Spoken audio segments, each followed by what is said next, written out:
kwa tajiri hapa. Tajiri. Fanya hivyo tuokote leo. Tunaokota tajiri. Leo after leo tunapata.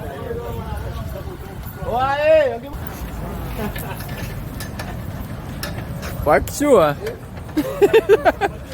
Ilivu furniture. Nakuona msaji wa masofa. Kivule hapa, mwanzo wa lami, tupo hapa. Na brand yetu ile kule kubwa tunafungua ofisi na kitu.